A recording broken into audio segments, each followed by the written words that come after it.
Hello and welcome to the Bobby Moore stand. It's Wednesday. It's bloody hot outside. Well, at least it was. It's just started raining. Been such a grim 2 days. Welcome to the transfer update for this Wednesday evening. Later in the show, we'll update you on what there is of the transfer news. Full day the other day, it seems to have calmed down a bit now. A little bit disappointing, but there's a few interesting facts in there, so that give me a little bit of hope. We'll cover all the news first of all, especially the Ken Dyer interview in the Evening Standard tonight of Graham Potter. Gives you an insight of basically what he's been through and what he continues to go through at the club and the changes he's bringing in. So that's quite a good read actually. So hope you enjoy that. Before we go any further, if you like what we do and you watch the channel, please can you subscribe to it, the Bobby Moore stand here on YouTube. Hit the bell notification icon and give the video a like, please. Really important to give the video a like. Thank you. So I'm on the show. Okay, so this is about Graham Potter and the Potter revolution as it's detailed by Ken Dyer. And it really is, to be honest. I mean, you know, when you look at the pictures from the training camp at the moment, is all you see is smiles, lots and lots of smiles.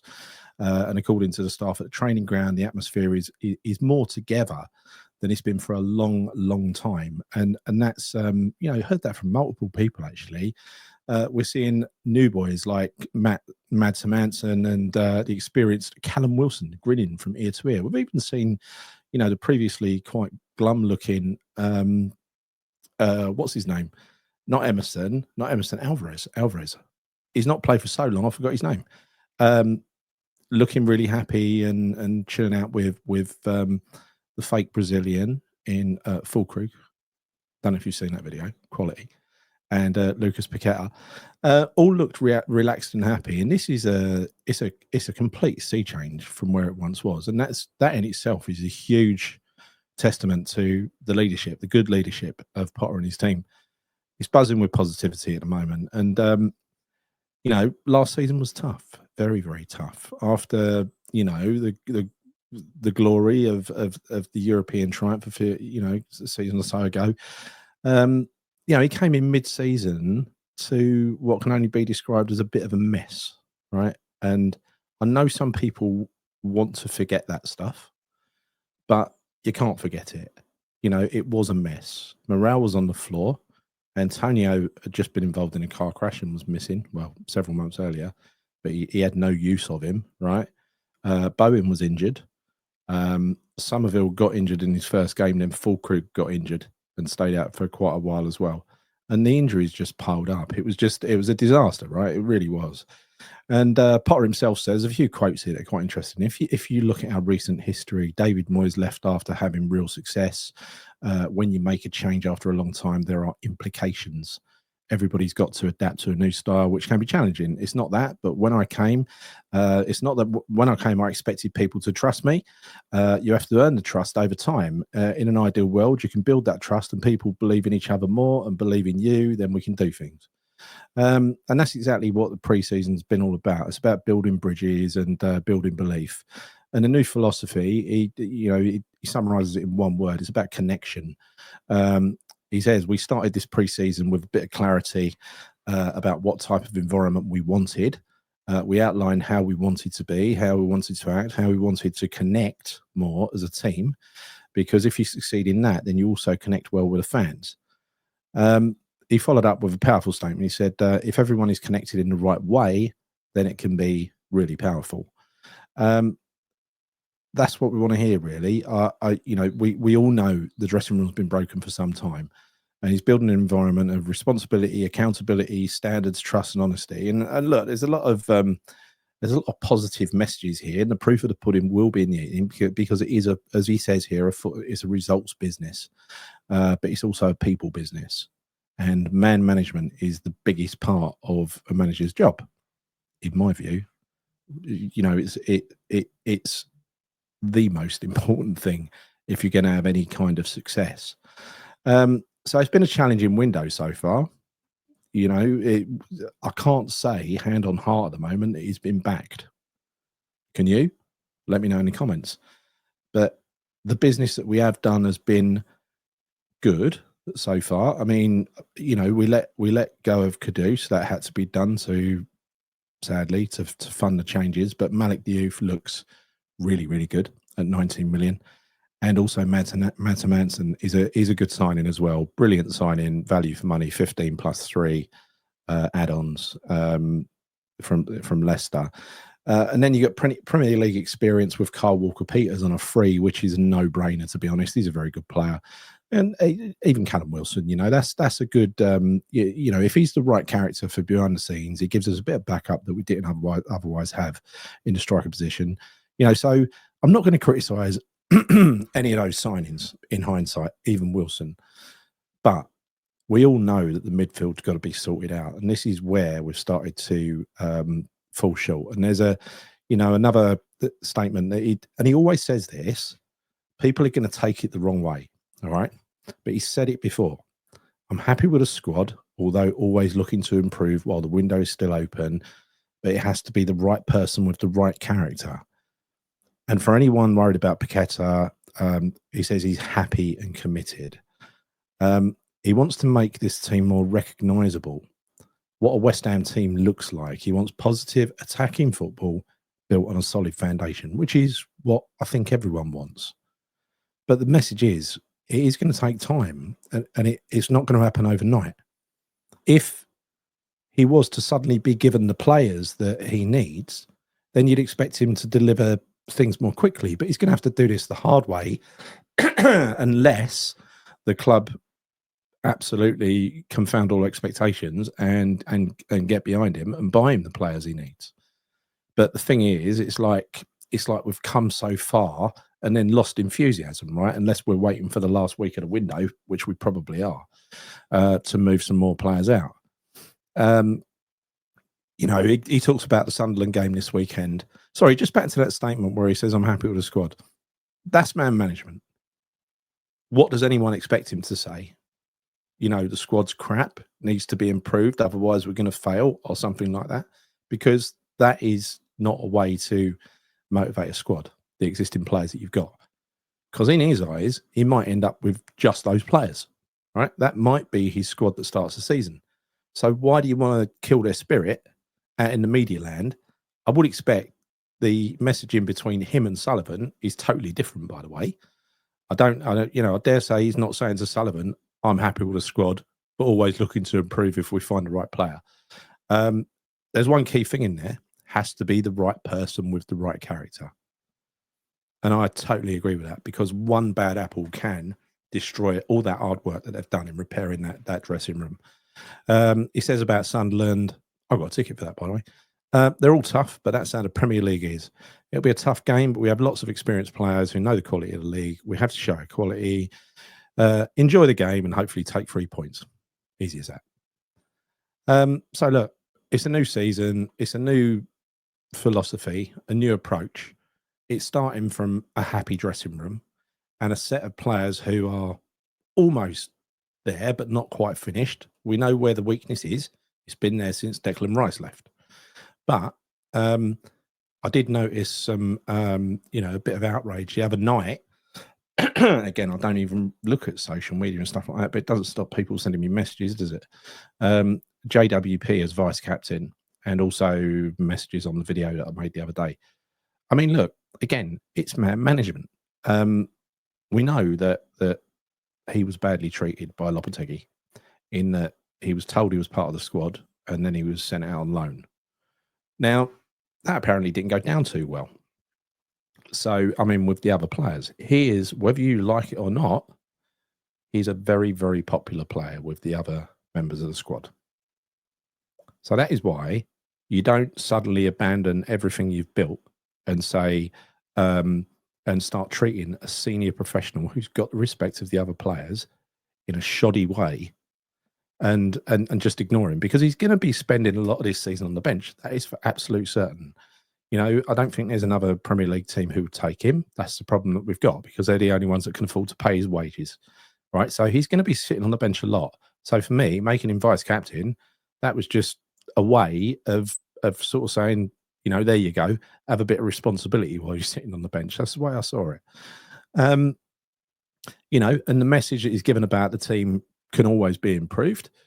again, people can take that the wrong way. They took the JWP thing the wrong way. They'll take that the wrong way, and they'll say that, oh, he's letting Sullivan off. He's an employee of the club. He works for Sullivan. What's he supposed to do? Walk out? Anyway, but it is what it is. We are where we are. We got. These are the owners of the club. He's the manager of the club.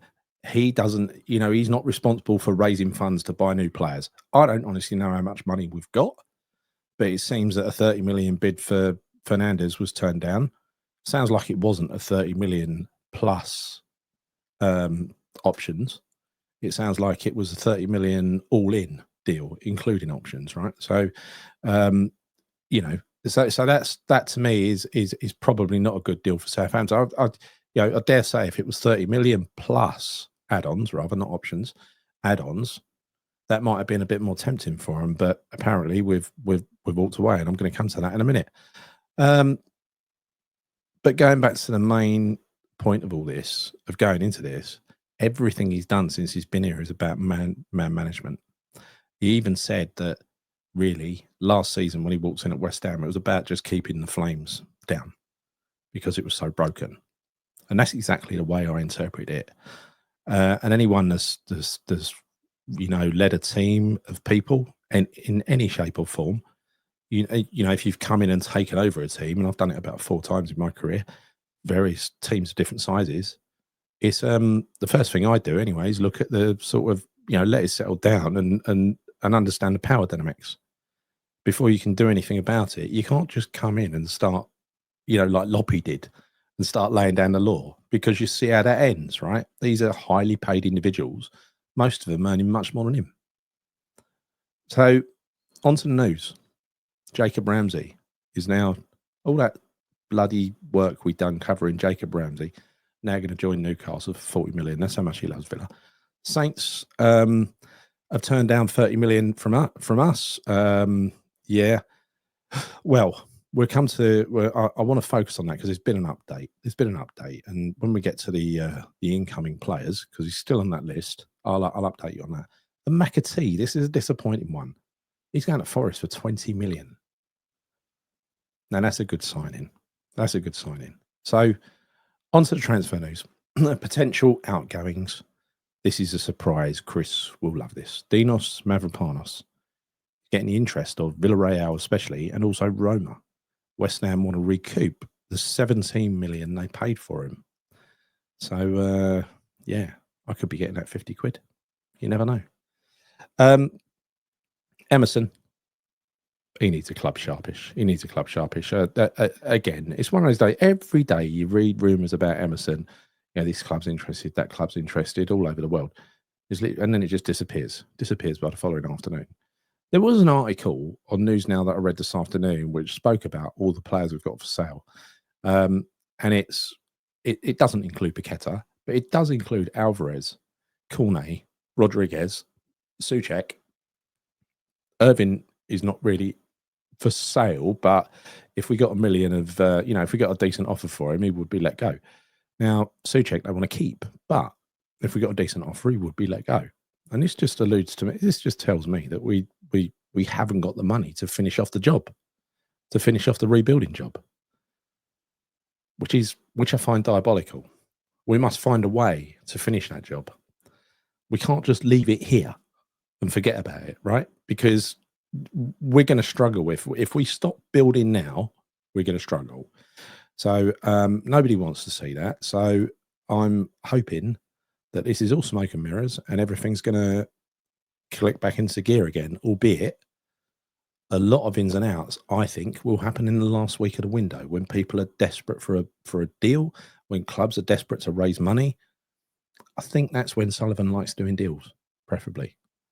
So onto the players that are still linked with a move to us. First of all, Idrissa Gueye, that seems to have been blown out of all proportion, because no sooner was he supposed to be joining us, it's all gone quiet. Who knows? We're still being linked with Lorenzo Pellegrini, the 29-year-old Roma captain, who's a good player but doesn't really have any pace. Can take a free kick, interestingly. He was, he's one of these guys who was a real elite performer at the top of his game. But at 29, you're wondering how much, and he's a bit injury prone as well. Now I'm going to try this again. Ngaliel Macau of Lille. So talks ongoing about that. That one's not dead yet.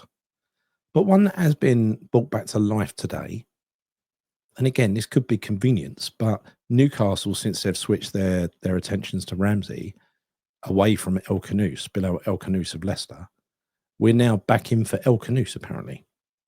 Well, look, I don't want to say I don't care who we get. Of course, I care who we get. These are all players who would be able to do something in that position. Apart from, I've got me doubts about Pellegrini being able to keep up. But you know, whether it's El Khanouss, whether it's Fernandes, whether it's Macau, you know, slightly different positions. But we just need new players in that midfield. We really do. Good players of a certain quality, of a certain age, with legs. El Khanouss would fit the bill. So would Fernandes. Now, Fernandes, and this is a rumour that's come out tonight, Fernandes has spoken to his agents, forget their name, begins with a G. And that management company, that agent, have gone and spoken to Southampton about why they're putting a 50 million price tag on his head. Because let's be honest, look at the price. Look at the price these other players are moving for. McAtee, 20 million. 40 million for Ramsey. And then you look at 50 million for a 21-year-old who played in a really poor Southampton team last year. Now, he is a good player. Don't want to undermine the guy. He's a very good player and he'd really complement our midfield. But for God's sake, that's overpriced. That is overpriced. And for once, I'm going to say that West Ham have made exactly the right decision of not shelling out 50 million for him. I'd say he's worth about 30. And so this is where I will have a go at West Ham, because they should be going back now with a better offer. But again, this could play out like the bloody goalkeeper situation. It could take weeks and weeks, and we end up doing a deal at the last minute. But I suppose from our point of view, it's good news that he's told Southampton that he, I don't know if he's told me he wants to leave, but they've asked for a meeting. But I think it's going to be along the lines of, why have you put a 50 million price on me head? Because it's bloody ridiculous. Southampton, having said that, have got the right to value that player as high as they want if they want to keep him. Totally their right. And there's nothing he can do about it unless he puts in a transfer request. So, you know, limited sympathy, but it kind of, you know, I can understand him and his agents wanting to have that conversation, because I would as well. That's like saying you're not getting a move, isn't it? He's proven that he can play really, really well in the Premier League and be really effective. So the last thing a player like that wants to do, age 21, is revert to the Championship for a year. Of course they don't. So, and the swap deal with JWP has not been rumoured anymore either. So yeah, that is about it. It's a bit barren. So I hope this sparks up again in the next few days and we can get some deals done. But I do feel that last week is going to be when it all happens. I really do.